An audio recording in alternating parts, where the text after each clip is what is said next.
So the Sherp's not starting, so today I'm gonna be teaching you how to fix your Sherp at home. Somebody put fuel in this thing at one point, and there's a rubber gasket that goes right here, and then when you tighten this down, it locks it, makes a seal so that when this thing goes in the water, because the water usually will get it like up to here, water now gets into the fuel, and then that causes a water and fuel issue because it's a diesel engine, and it runs like shit, and it goes in limp mode, all that stuff. I replaced it once, and it's gone again, and this time somebody put a piece of cork. A for effort, D for execution, because it definitely didn't work. Drain all this fuel out, you put new fuel in it, empty out the water separators, reset the light. The last time I was in here, I cleaned all the shit out. It was like clothes and shoes. Oh. Dude, I'm getting paid today. Finally. These tubes right here go to the tires, and it's like part of the inflation system. It's kind of integrated into the frame, or at least the aluminum frame of the chassis here. So like this is all pressurized, and it goes down into the hubs. You can get to this water separator. Oh yeah, this thing's slap full of diesel too. That's unfortunate. This is the sensor that reads the water level. That's the water right there. If anybody can get one of these for me, the right one, looked all over the internet for them and I can find them, but it's not the same part number. So I'm a little weary about buying things from Switzerland, waiting 6 months, and then it's not right. And then we'll put our filter back up in here. So we got the tank drained, the filters are drained. We have to tighten that one back up and make sure that those lines are all bled out of air and water and all that. It's like a 45 horsepower engine, but it runs all this. Pretty cool. Gear reduction, baby. So cool story. Battery's always dead in this, just like everything else. So we have to get the reserve battery, let the fuel pump do its thing. Fun fact, if you have a broccoli haircut, you can't drive this. It's a manual. And you guys can't drive manual vehicles. I've seen it. I've seen you try. Let's see if she starts.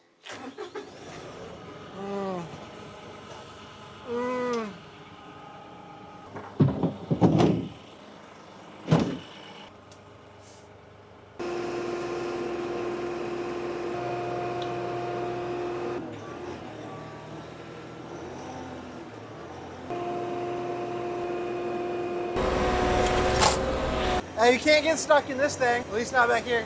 Cuts get stuck.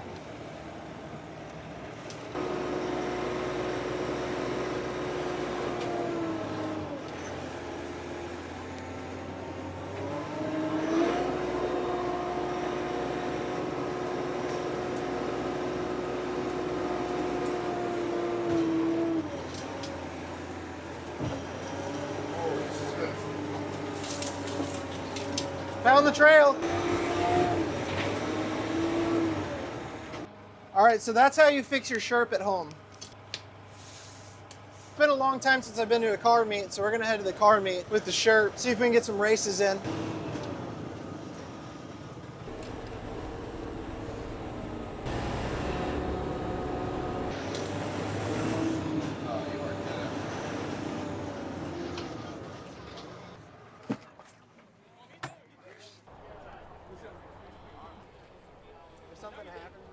I can't hear you. Is that a UF logo on there? UF? No, it's Matador. You want to try one? Matador. Yeah, it's Energy Shot. Okay. You want one? But I'll take one now, and I'll have it work tomorrow. Here. Thank you, bro. You're welcome. Have you ever done cocaine before? Before you were born. This is healthier than cocaine. Take care, bro. Yeah, man. I like your wheels. I think it was $2 million. What's your name? My name is Mike. I'm Bernie. I'm Mike. So where are these going to be sold? They're in Circle K right now. Circle K? Circle K. Right at the cash register. You know what they call a cash register? A Jewish piano. Oh. What's up, dude? What up, brother? How you doing? I see you. Yeah, I'm trying to get some races. Who's trying to race? Across the water, though. What's the like coolest car here? The ZR1 right over there. I mean, like cool cars. What? The white one? Yeah, the MP40. Dude, where's this guy's bumper? This dude definitely sells drugs. You could build an LS like that Holden over there for 80 bucks. And make 500 horsepower. $80. Oh, copy. So there's another casualty on the property. Danny let somebody use the side-by-side and ends up like this. I don't know exactly what's wrong, so I have to come out here and assess the situation, but he definitely fucked this thing up. So we got a bent tie rod. Oh my God. So I need to pull this thing out Everybody hauls ass down this trail, and then they end up doing this. First things first, we got to put it in neutral, turn the key off since it's been on the whole time. The batteries are probably dead. But we're gonna go and try to pull it out first. Broken tie rod, baby. So then there's a boot that's ripped right here. We'll just replace the axle. Looks like this is all ripped off of here. I don't know, man. It's kind of crazy that people aren't very responsible with other people's things, especially. That's crazy to me. Oh, it's Danny's. He's rich. He'll fix it. I can just do whatever I want with it. Make sure the key is off, and I'll go ahead and order some parts. All right, so we got our tie rod. Somebody put Loctite on the old tie rod, so that's a bitch.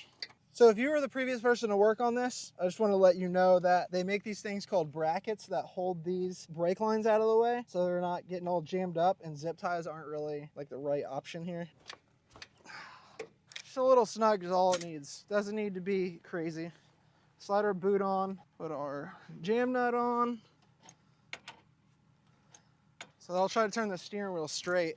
And then I can try to eyeball the alignment at least to get to the back to the front of the property. This is the washout spot of the trail that we have to fix. We just haven't gotten back here to fix it yet. But this has now claimed 3 vehicles. It claimed this side-by-side once, and then the Cybertruck. Now this side-by-side again. So this is now the parts graveyard. All the parts that it has taken, we will give back to the earth. The metal comes from the earth, the rubber comes from the earth, everything comes from the earth. So when we're done with it, we just put it back to the earth and it will reincarnate into something else.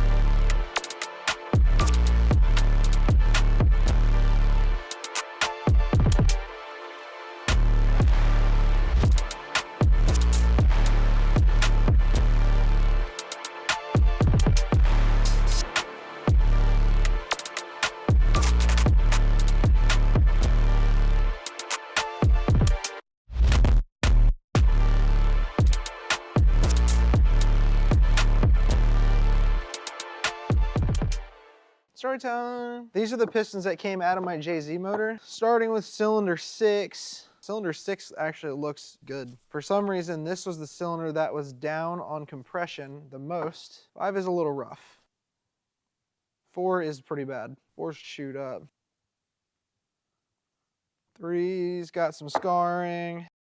2 looks decent. 1 is absolutely trashed. A piece of my intake valve had actually come apart, and it looks like it made its rounds in this cylinder. You can see here how like the valve actually chewed up this piston. This is what actually ruined the whole block too. Not only did the cylinder 1 rod weld itself to the crankshaft, if this valve didn't drop in here and eat this piston up and then score those walls really bad, we could still use that block and we just got a new crank and new rods and new pistons. But we ended up ruining this one pretty bad. So we just wrapped up pretty much all the wiring harness. This is oil pressure. So this is intake air temperature sensor. That goes into the intercooler. And this is oil pressure. Oil cooler sandwich plate will go right here.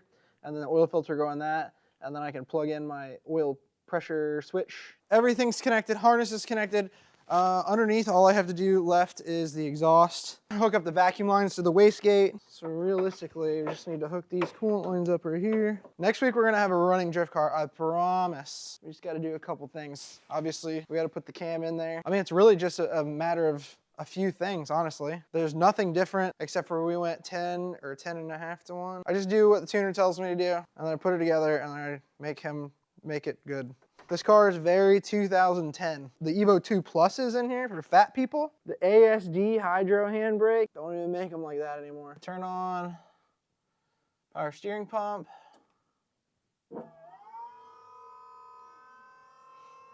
Sounds good. Fans. Water pump. Yep. Headlights. Yep.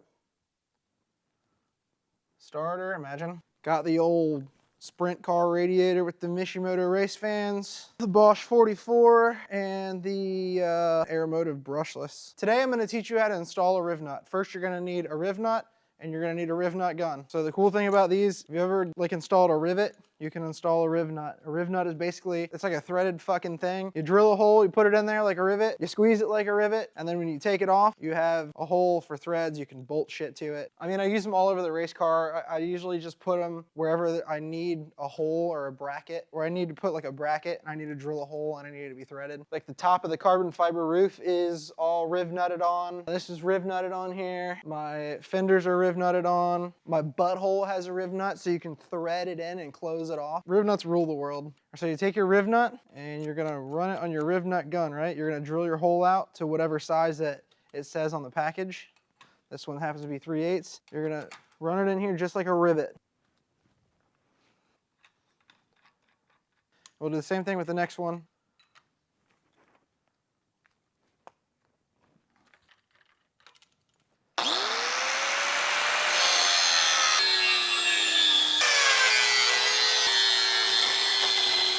All right, so we got brackets now. Now I'm gonna make these marks where this bracket needs to be.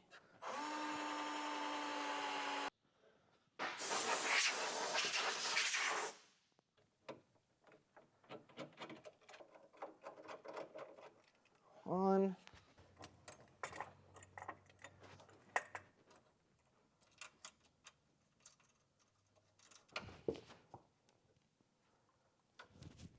So now we got our oil cooler bolted up. There's really not much else we can do. Just gotta wait on that cam before we do anything else. Give me like 2 weeks and we'll be on track.